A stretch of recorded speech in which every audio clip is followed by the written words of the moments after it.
Hello and welcome back to another video. We got another anime video and today I'll be talking about Hell's Paradise. This is definitely an underrated anime and I don't hear a lot of people talking about it. It's a very action-based anime and it has some crazy fighting scenes as ninjas, samurais, and gods. So if that's not enough to convince you that Hell's Paradise is crazy, then in this video I'm gonna break it down on how genius of this anime is because this anime is worth talking about. But before that, I must warn you there will be a few spoilers. Of course, I won't explain the whole story, but I will dig deep into a couple of details in order to explain certain elements. Oh yeah, and most of you haven't subscribed, so please hit the subscribe button so I can make more videos like these. I know y'all love my videos and I love making them for you, so subscribe. But anyways, let's get on to the show. Hell's Paradise begins with Gabimaru, a white-haired ninja from Iwagakari village who hates life and is sentenced to death. But surprise, surprise, he cannot die. No matter how hard the executioners try, nothing really seems to hurt against the Kakashi imposter. He looking more like Kaido from One Piece when they kept on trying to kill Kaido but they couldn't. This is when we see a woman named Saguri who was trying to see who Gabimaru is really like behind the scenes. She actually turns out to be an Aizumon. The Aizumon are basically super trained samurai who serve the Yamada clan and decapitate criminals, literally cutting their heads off clean with one slice. Literal trained samurai to kill criminals like these guys. At this point in time, Gabimaru actually wants to die, but all the flashbacks come back to him about his wife.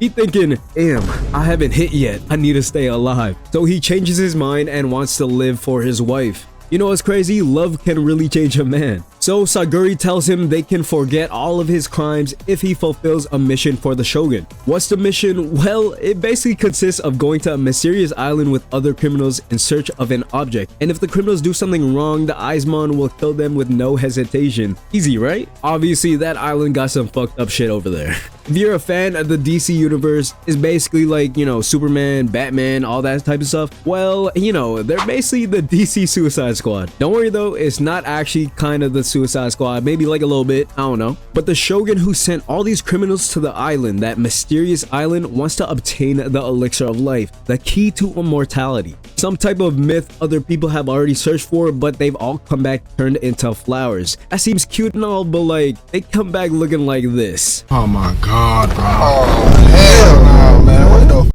If the criminals do decline the Shogun, well, you know, they end up decapitated. But if they do accept this mission, they go on that mysterious island and they also get the Aizumon guard. The Aizumon samurai guards are supposed to monitor them and help them out to get that elixir of life. Of course, if the criminals don't do anything and go against the Shogun, they are also decapitated while on the mission. So while going to the island, they do find some strange things there. While on the island, our squad meets some monsters that look like hybrid between humans and animals. But no, this isn't Beastars, so there's nothing like those furries. 叫ばないでくださいね、ルイ先輩。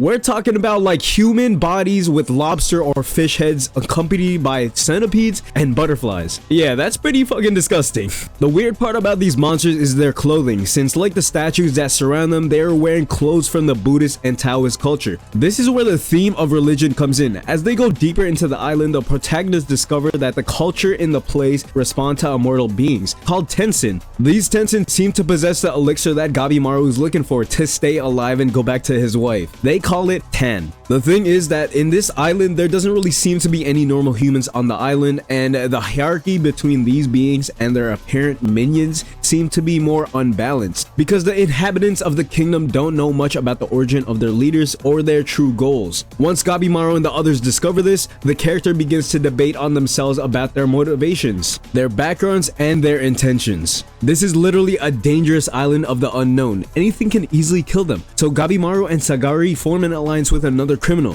a very skilled and seductive Konoichi who uses some sticky substance as an ability. Ayo, I'm not gonna lie, I'm definitely folding on her. She kinda bad. And with her, I guess, you know, her guard, Asmino Senta, whatever. A plump swordsman who is very smart and loves drawing. A lines born out of convenience, of course, but they speak to us about not everything being black and white, and that the best friendships can emerge in the least expected places. Hey, these types of relationships give us a couple of very emotional moments between the characters, so the actions give us the occurring tear. The thing about this anime is that there's so much bloodshed, some really cool action scenes. There are also characters who you get to love and want to see more in the scenes. This anime gives you the curiosity and what will happen next. What's the next ability, or who are they gonna fight next? That's really one thing I love about anime. I talked about Tao before, but I didn't really get into it. It's really basically the key or the chakra in the world of Hell's Paradise. It's a vital energy that everyone has, but only a few learn how to use or see it. Basically some generic shonen energy. Well, it turns out that the Tao is the fundamental idea of Taoism, which implies being in harmony with life by maintaining a balance between opposites. Basically what we know as yin and yang. This story begins with its opposites, criminals and samurais, who, as I mentioned before, must ally if they want to leave the island alive. They must reach a middle point, a balance to maintain stability during the mission, just as Tao culture says. But the thing doesn't end there. The series also raises the division between gods and mortals. Only the best of the best who realize their own strength can use Tao. It's actually crazy how the creator made this anime very detailed. If that's not crazy enough, Gabimaru is basically an Uchiha who can use flame style.